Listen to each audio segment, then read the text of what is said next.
မင်္ဂလာပါရှင် KA Story YouTube Channel ကနေပြန်လည်ကြိုဆိုလိုက်ပါတယ်။နေ့စဉ်နေ့တိုင်းမှာစိတ်ဝင်စားဖွယ်ရာကောင်းတဲ့ဇာတ်လမ်းကောင်းတွေကိုရွေးချယ်လို့တင်ဆက်ပေးနေပါတယ်။ဒီကနေ့မှာတော့စာရေးဆရာဖုံးမေးနိုင်ရဲ့မောင်ဖြိုးနဲ့ဘာကြီးတို့ပြောတဲ့ဇက်ယူတစီဇလန်းစာစဉ်3တင်ဆက်သွားမှာဖြစ်ပါတယ်။တင်ဆက်မှုမစခင်မှာ Channel ကို Like and Subscribe နဲ့အားပေးဖို့တောင်းဆိုချင်ပါတယ်။ဇလန်းတစ်တွေတင်နိုင်သိရှိစေဖို့အတွက်ဘေးနာကနိုတီခေါင်းလောင်းကိုနှိပ်ထားပေးပါ။ကျုံနာမေယာမောင်ဖြိုးဘာဤတို့ခေါ်တာကတော့ဖိုးတောက်ကြဒါကိုလည်းခမည်းတော်တွေသိပြီးသားပဲလေဟုတ်တယ်မလားဒီနေ့ကျွန်တော်တို့ရွာဖုန်းကြီးเจ้าမှာအလှရှိတယ်ဘာအလှလဲဆိုတော့မောင်ရင်လောင်းလဲတဲ့အလှပေါ့ဗျအလှတကာကြီးနဲ့အလှတကာမကြီးကကျုပ်တို့ရွာကပဲလေဗျအဲ့ဒီအထဲမှာကျုံညီလေးတန်းကျော်ဖြိုးလေးကိုရင်တာမဏေလောင်းနေပါတယ်ဗျသူ့ကိုတော့ကျုပ်ကထော်ဟီလို့ခေါ်တာပေါ့အဲ့ဒီအကောင်ကငိုရင်နှက်ခမ်းကိုအရှိထွက်ပြီးငိုတာဆိုတော့ကြည်ရဆိုတယ်အဲ့ဒါကြောင့်လေကျုပ်ကသူ့ကိုထော်ဟီလို့ပဲခေါ်တာလေသူကအခုမှအသက်9နှစ်ကျော်ပဲရှိသေးတယ်။ဒီစင်မာလာဆိုတော့ကျောင်းတွေလည်းပိတ်တယ်လေဗျာ။ဒီတော့ကျုံညီထော်ကြီးကိုရင်ဝိတ်ရတယ်ပေါ့။ကျုပ်တို့ရွာဖရားတကားကထိန်တကားမောင်ရင်လောင်းတကားဆိုရင်ဘသူတွေလည်းမမေးနဲ့။ဥမြင့်တွေနဲ့ဒေါ့စ်တွေပဲဗျ။အခုလဲသူတို့သားသမီးတွေကိုရှင်ပြူရင်ကျုပ်တို့ညီအကို3ယောက်ကိုပါတခါတည်းတင်ငန်းစီးပေးမယ်လို့အမေကိုလာပြောသွားတယ်။ကျော်အကိုကြီးကိုနိုင်ကတော့တင်ငန်းစီးရမယ်ဆိုတော့ဘယ်ပြောကောင်းမလဲအတင်းကိုညင်းတော့တာပေါ့။သူကရွာတွေကအပြိုမှန်သမျှငန်းတဲ့အခါကရုံးကြီးနဲ့နေရမှာကိုရှက်တယ်တဲ့ဗျာဒါနဲ့အမေကကျုပ်ကိုမြှောက်ဦးလှဲ့တော်တာပဲကျုပ်ကလည်းဘယ်ရမလဲရွာရဲ့ဒိုးဘဝိုင်းမှာမင်းသားဆိုလို့ကျုပ်တယောက်တည်းရှိတာလေဒါကြောင့်ကျုပ်လည်းညင်းတော့အမေကမျက်စောင်းထိုးပြီးကျုံညီထော်ကြီးပဲအလှဲ့ကျသွားတာပေါ့ဗျထော်ကြီးကျတော့ညင်းဝဲမရှိတော့ဘူးကျုပ်တို့ညီအကုန်3ယောက်လုံး1ယောက်မှမပါရင်အလူတကာဦးမြင့်လွင်တို့ကိုအားနာစရာတွေဖြစ်ကုန်မှာပေါ့ဗျမဟုတ်ဘူးလားလူမှုရေးလေလူမှုရေးပေါ့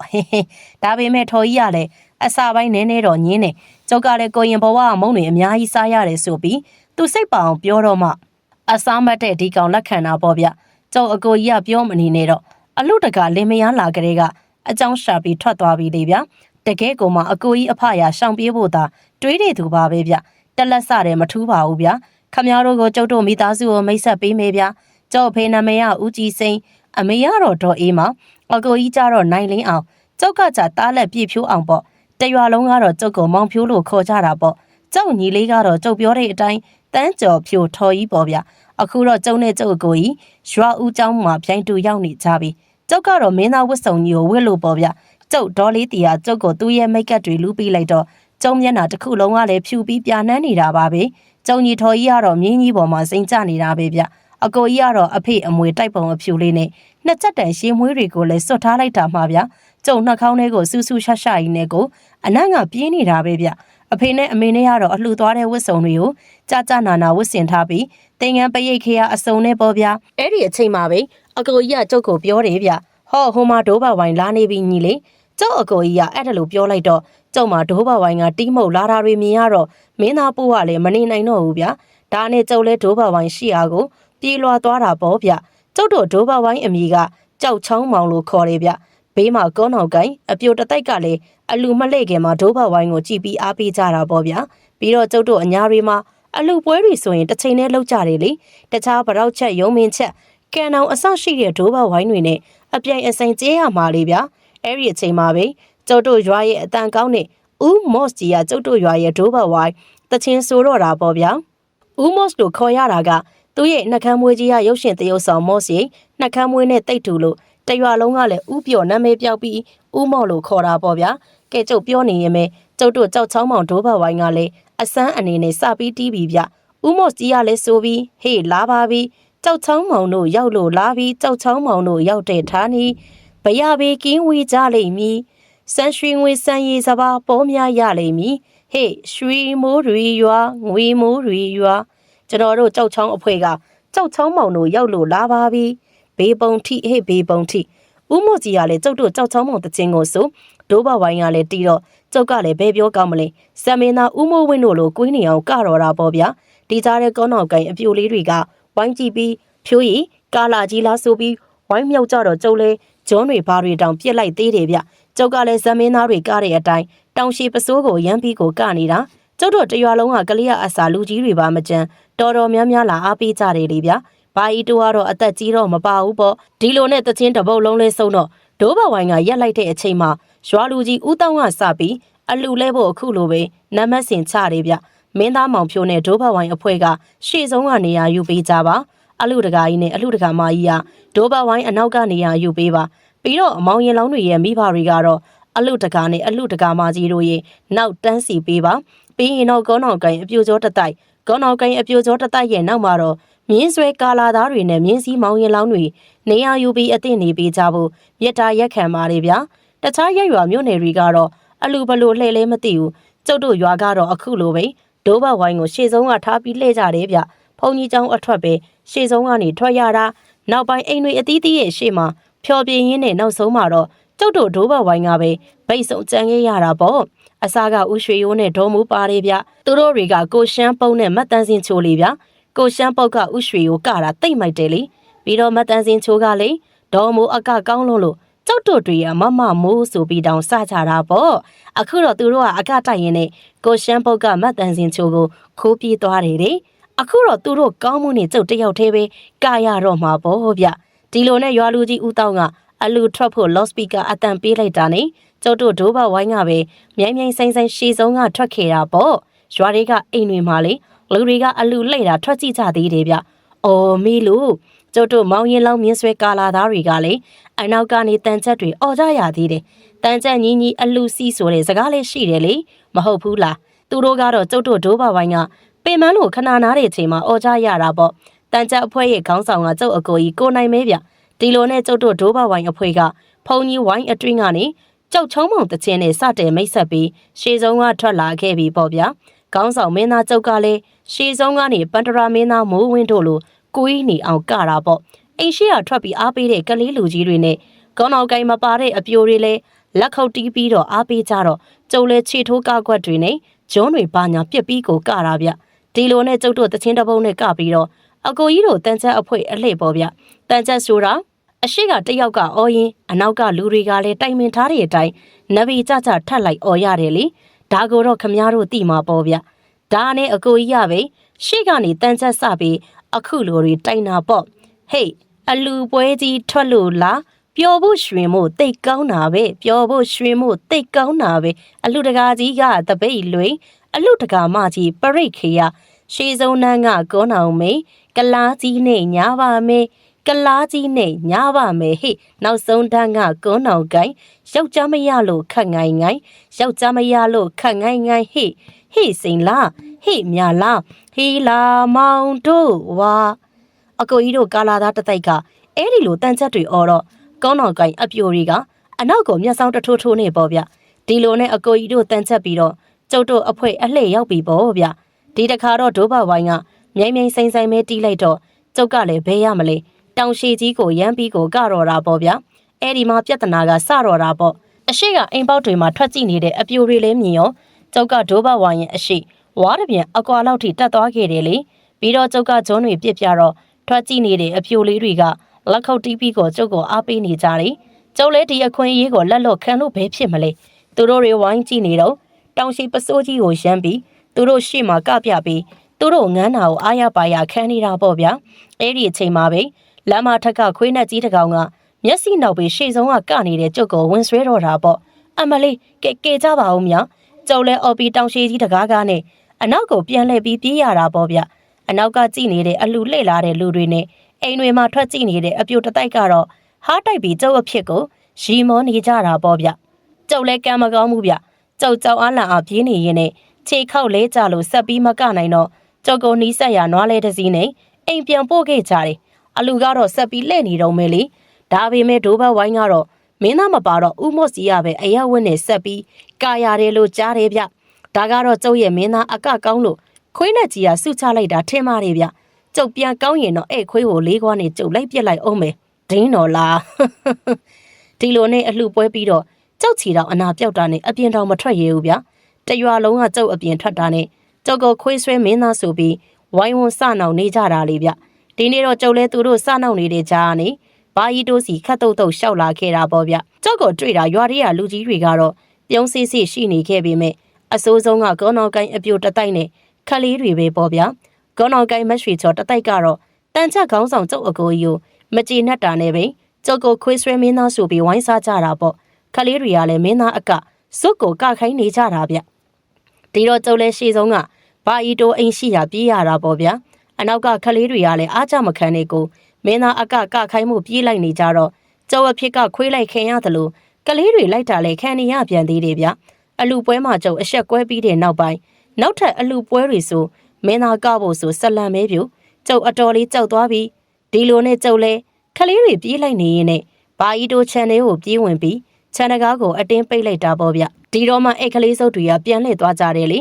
ဘာဤတိုကတော့မကြီးပင်အောင်အိမ်ရှိကုတ်ပြစ်ပေါ်မှာထိုင်ရင်းနဲ့သူ့စီလာနေတဲ့ကျုပ်အဖြစ်ကိုကြည့်ရင်ပြုံးနေတယ်အခုလောက်ဆိုကျုပ်အဖြစ်ကိုသူ့သားသမီးတွေလာပြောပြလို့သူလဲကောင်းကောင်းသိနေလောက်ပြီလေဒါနဲ့ကျုပ်လဲဘာဤတိုထိုင်နေတဲ့ကုတ်ပြစ်ကလေးပေါ်ထိုင်ချလိုက်တော့ဘာဤတိုကဆေးလိပ်ဖွာရရဲ့ရင်ကျုပ်ကိုစကားစားပြီးပြောတယ်ဗျမောင်ဖြိုးနဲ့မင်းသားယူအဖြစ်ကဇက်ယူတစေးမန်းအညာဖိုးတီလိုမျိုးဖြစ်နေပြီတဲ့ဗျ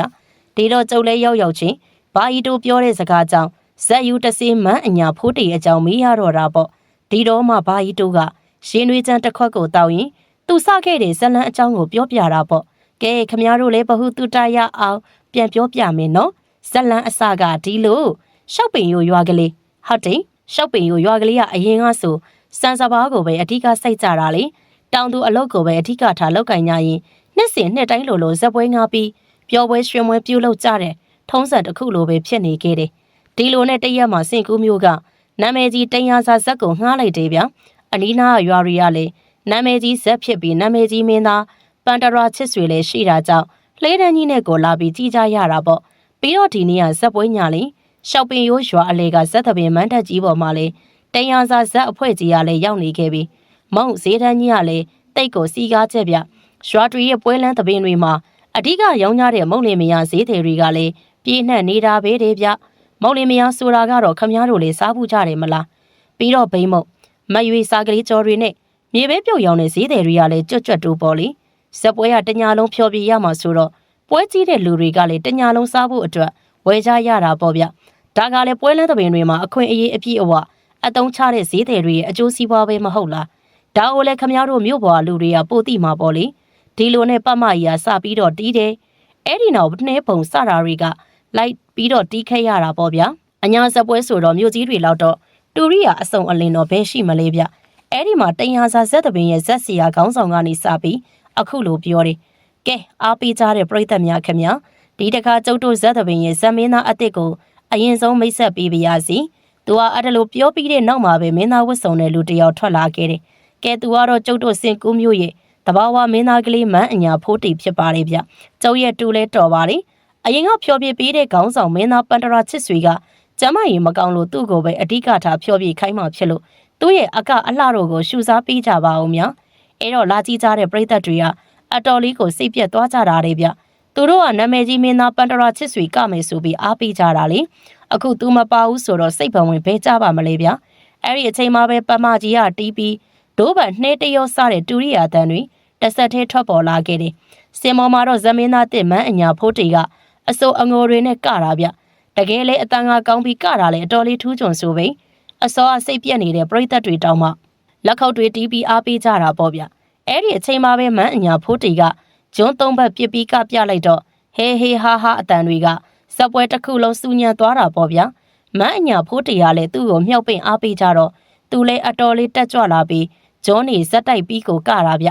ျဒီလိုနဲ့ဂျွန်းတွေဇက်တိုက်ပစ်ကနေကရင်အရှိန်လွန်ပြီးဇက်ခုံပေါ်ကနေအောက်ကိုပြုတ်ကျသွားတယ်အသွားမတော်တလန်းအစားမတော်တလုတ်အကြမတော်တသက်ဆိုတဲ့အတိုင်းပဲအောက်ကိုပြုတ်ကျတာအကြမတော်တော့ဇက်ကြီးဆောင်ပြီးဇက်ကျိုးသွားတယ်တဲ့ဒါနဲ့ဇက်ပွဲတစ်ခုလုံးရုပ်ရုပ်သေးသေးဖြစ်ကုန်ပြီးဇက်လေးပြက်ခါစက်မကနိုင်မဲ့မန်းအညာဖိုးတီကိုတော့မြို့စည်းရုံကိုပို့ကြတယ်တဲ့ဇက်ကျိုးသွားပြီလေဗျဘလို့လို့ရှင်းနိုင်မှမလဲနောက်ရမှာပဲမန်းအညာဖိုးတီဆိုသူတည်သွားတယ်ဆိုတဲ့သတင်းကိုအားလုံးကြားခဲ့ရတယ်ဒီလိုနဲ့ရှောက်ပင်ကိုတရွာလုံးနှစ်စင်နဲ့တိုင်ဇက်ပွဲလုပ်တဲ့အစီအစဉ်ကိုဆက်ပြီးမလုပ်တော့ဘူးလေဗျတနေ့မှာတော့ရွာတွေကဖဲသမား2ယောက်တခြားရွာကိုဖဲသွားရိုက်ပြီးမနက်3နာရီအချိန်လောက်မှာဖဲရှုံးကပြန်လာကြတယ်ဆိုပြီးအရက်တွေလည်းတောက်ထားတာမှလူတွေကလည်းအတော်လေးကိုရိုင်ထိုးနေတာပဲဒီလိုနဲ့ဇက်ပွဲလုပ်တဲ့ရွာလေးကကွင်းမြင့်ကြီးနာကိုလည်းရောက်ရောတချင်းတန်တဲ့တဲ့ကြားလိုက်ရတယ်တဲ့ဖိုးတီမန်းညာမင်းသားမောင်ဖိုးတီရွာသားကြီးကလိုက်မယ်ဟေးရွာသားကြီးကလိုက်မယ်လေတချင်းတန်ကတိုးတိုးလေးကနေတပြေးပြေးကျဲလာပြီးဖဲသမား2ယောက်ရဲ့အနောက်ထိကတ်လာတယ်ဆိုပြီးသူတို့2ယောက်လုံးကလည်းကြက်သိမ်းမွေးညင်းတွေတပြင်းပြင်းနဲ့ကိုထလာတော့မူးနေတဲ့အရှိန်တွေပျောက်ပြီးချွေးသီးချွေးပေါက်တွေဒလက်ဆက်ကိုကျနေတာတဲ့ဗျ အဲ့ဒီအချိန်မှာပဲသူတို့နောက်ကတချင်းတန်ရက်သွားပြီးခက်အုပ်အုပ်ခြောက်ချားစီကအတန်နဲ့ကြီးကိုခုလိုပဲကြားလိုက်ရတယ်ဟေးရှေးရပရိသတ်ကြီးမင်းသားမန်းအညာဖိုးတီကနေတာကိုကြည့်အောင်လေ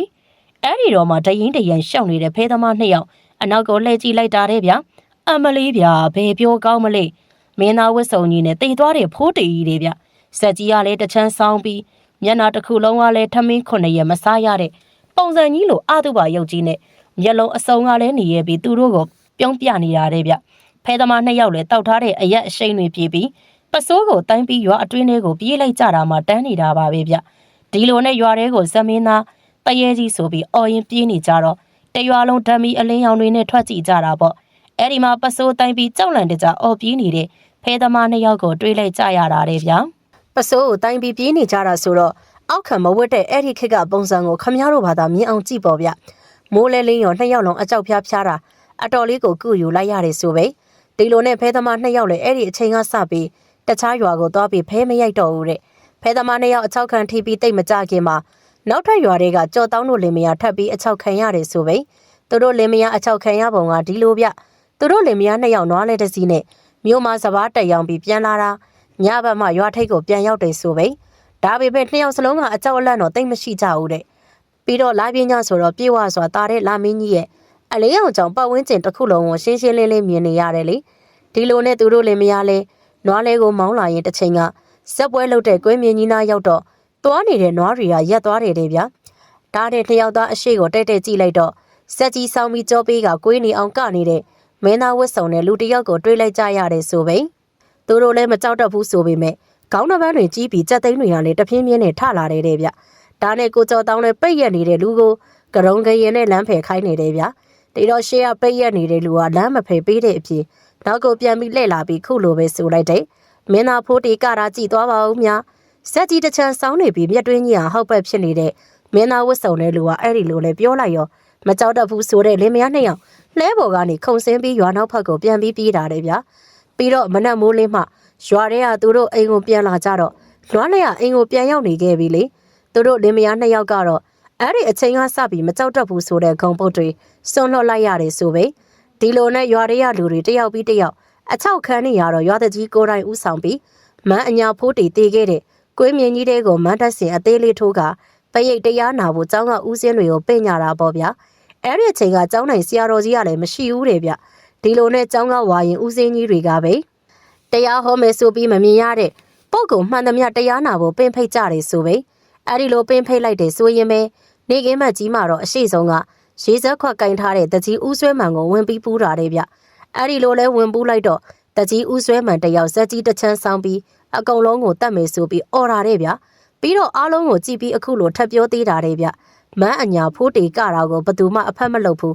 အကုန်လုံးကိုတတ်မယ်အခုတကြီးကိုလည်းတတ်မယ်အပူခံရတဲ့တကြီးကအဲ့ဒီလိုလဲပြောလိုက်ရောတရားဟောမဲ့ဦးစင်းတွေလည်းအတော်လေးကိုထိတ်လန့်နေတာဆိုပဲရွာသားတွေကတော့ပြောမနေနဲ့တော့ဗျထွက်ပြေးကျင်ကြပေမဲ့လည်းဦးစင်းတွေရှိနေတယ်ဆိုတဲ့အားကိုနဲ့ဘသူမှထွက်မပြေးကြဘူးပေါ့ဗျအဲ့ဒီအချိန်မှာပဲသူတို့တွေရဲ့အနောက်ဘက်မှာအတန်တစ်ခုကြားလိုက်ရတယ်လေတူမောင်ဖိုးတိတော်ပါတော့ကွယ်လူဘဝတုန်းကလည်းမင်းကမင်းသားကကျင်နေဆိုလို့ဦးကြီးကစီစဉ်ပေးခဲ့လိုက်တာဦးကြီးစီစဉ်ပေးခဲ့မိတာကိုက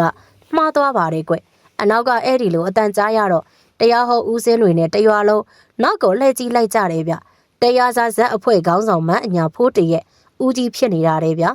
သူ့မျက်လုံးအစုံကလည်းမျက်ရည်တွေကိုစီးကျနေတာတဲ့ဗျသူ့ဦးကြီးကိုလည်းမြင်ရောတကြီးကိုဝန်ပူးထားတဲ့မန်းအညာဖိုးတီဆိုတဲ့တရေကြီးကအနောက်ကိုလှည့်ကြည့်ပြီးတော့အားရပါရကိုငိုရင်အခုလိုပဲပြောလိုက်တယ်ဦးကြီးဘလို့လုပ်ပြီးရောက်လာတာလဲကြောက်ကိုတယောက်ထဲထားခဲ့ပြီးမှအခုမှပြန်ခေါ်ရသလားဗျကြောက်ကိုခေါင်းဆောင်မင်းသားဖြစ်ရမယ်ဂရိပေးပြီးဦးကြီးတို့ဇက်အဖွဲ့ပြန်တော့ကြောက်ကိုခေါ်မသွားကြဘူးကြောက်ကတော့အစင်မပြေလို့လားဗျကြောက်ကြိုးစားမှာပေါ့ဗျကြောက်ကိုအစင်မပြေတာနဲ့ပဲထားခဲ့တာကဦးလေးကြောက်ကိုမချစ်လို့ပြစ်ထားခဲ့တာမဟုတ်လားမန်းအညာဖိုးတရားအဲ့ဒါလို့ပြောပြီးငိုနေတာတဲ့ဗျ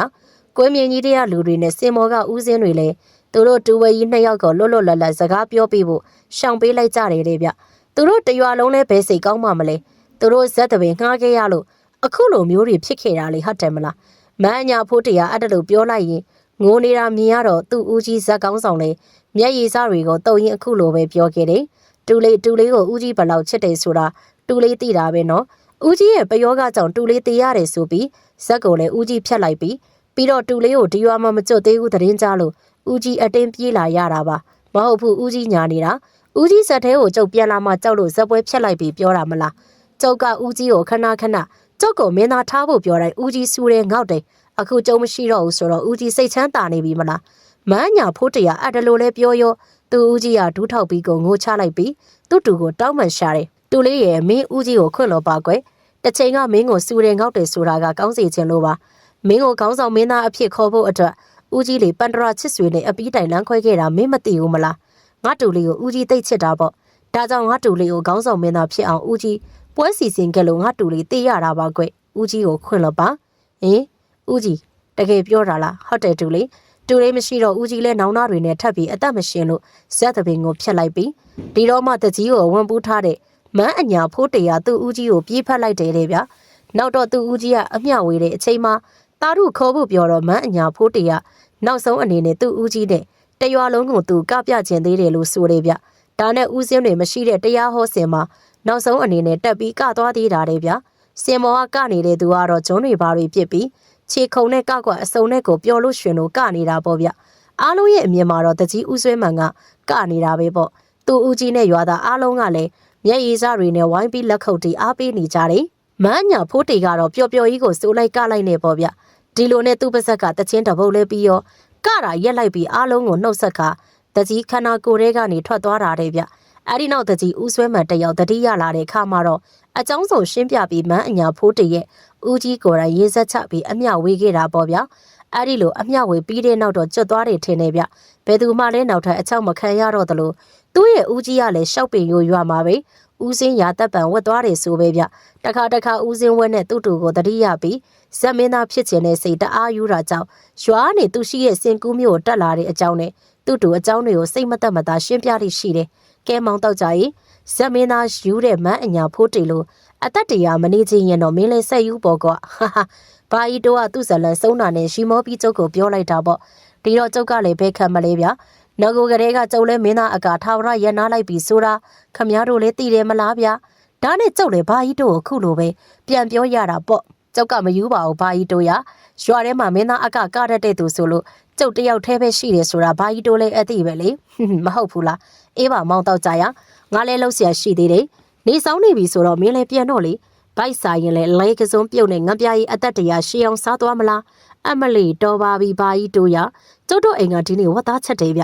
ျဘာကြီးတို့လို့တက်လို့ဟင်းနဲ့မစားနိုင်မောင်များကျုပ်ကအဲ့ဒါလို့ပြောတော့ဘာကြီးတို့ကရှိပြီးသူ့အိမ်ထဲကိုတလန်ချင်းပြန်ဝင်သွားတယ်ဗျဘာကြီးတို့ကတက်လို့ပဲစားတာလေကျုပ်ကအသားဟင်းပါမှာထမင်းအားရပါရစားတဲ့ကောင်ဆိုတော့ဘာကြီးတို့စီတခါမှလည်းမစားဘူးအော်မေ့လို့ကျုပ်ကိုအဖေနဲ့အမေကစိတ်ဆိုးပြီးအိမ်ကမောင်းချရင်တော့ဘာကြီးတို့လက်ရစားရတာပေါ့ဗျာဒါကလည်းတလဆိုရင်3ရက်လောက်ပါပဲကဲဘာကြီးတို့လည်းသူ့အိမ်နဲ့ဝင်သွားပြီဆိုတော့ကျုပ်လည်းပြန်ပြီဗျနောက်ရက်တွေမှာပြန်လာတော့မေဗျဒီလိုနဲ့ကျုပ်လည်းညအိယာဝင်တော့ခုလိုစဉ်းစားမိတယ်ကျုပ်မန်းအညာဖိုးတီကိုတိတ်ကိုတနာတယ်ခမည်းတော်ပဲစဉ်းစားကြည့်လေသူဖြစ်ချင်တဲ့မင်းသားဖြစ်ခွင့်ရတဲ့အချိန်မှာတချင်းတစ်ပုတ်တောင်ပြီးအောင်မကလိုက်ရပဲတည်သွားတာလေမဟုတ်ဘူးလားဒါပေမဲ့တရုတ်ဆောင်ယူမင်းသားယူဒဲယူနတ်ဘူးတစ်ခုမှမကောင်းဘူးဆိုတာဘာကြီးတို့ပြောပြတော့ကျုပ်လည်းသိလိုက်ရပြီပေါ့ဗျာဘယ်အရာမဆိုစိတ်လို့ကိုယ်လို့မယူကြဖို့တော့ကျုပ်ခမည်းတော်ကိုပြောချင်တယ်ဗျမဟုတ်ရင်တော့လေအယူလွန်ပြီးဘာကြီးတို့ပြောသလိုမန်းအညာဖိုးတီလို့အသက်တရားမရှိပဲသိရလိမ့်မယ်ကျုပ်လည်းအဲ့ဒါလိုတွေးပြီးအိတ်ဖို့တွေးလိုက်တယ်ဒါပေမဲ့ကျုပ်လည်းဘယ်ညာတေချာကြည့်လိုက်သေးတယ်ဗျတော့ကြမန်းအညာဖိုးတီဇက်ကြီးဆောင်ပြီးကျုပ်ကိုပြုံးပြနေရင်ဒုက္ခပါပဲဗျာဒီလိုနဲ့ကျုပ်လည်းခေါင်းမူးခြုံပြီးအိတ်လိုက်တော့တာပေါ့ကဲအားလုံးလည်းခေါင်းမူးခြုံပြီးအိတ်ဖို့မမေ့နဲ့နော်တော့ကြမန်းအညာဖိုးတီကဇက်ကြီးဆောင်ပြီးခမည်းတော်အနားမှာပြုံးပြနေလိမ့်မယ်ဟောပြောရင်းဆိုရင်ခမည်းအိမ်နေတဲ့ကတင်ဘေးမှာသူရောက်နေပြီကဲအားလုံးအိမ်မလှလှမကြပါစေနော်ဒီကနေ့ရဲ့တင်ဆက်မှုကတော့ဒီလောက်ပါပဲရှင်ဇလန်းကောင်းတွေထပ်မံတင်ဆက်ပေးဖို့ရှိနေသေးတဲ့အတွက်ဆက်လက်ဆောင်မျှော်နှားဆင်မှုပြောကြားရင်းနှောက်ဆက်ချင်ပါတယ်နားဆင်သူများအားလုံးကိုကျေးဇူးတင်ပါတယ်ရှင်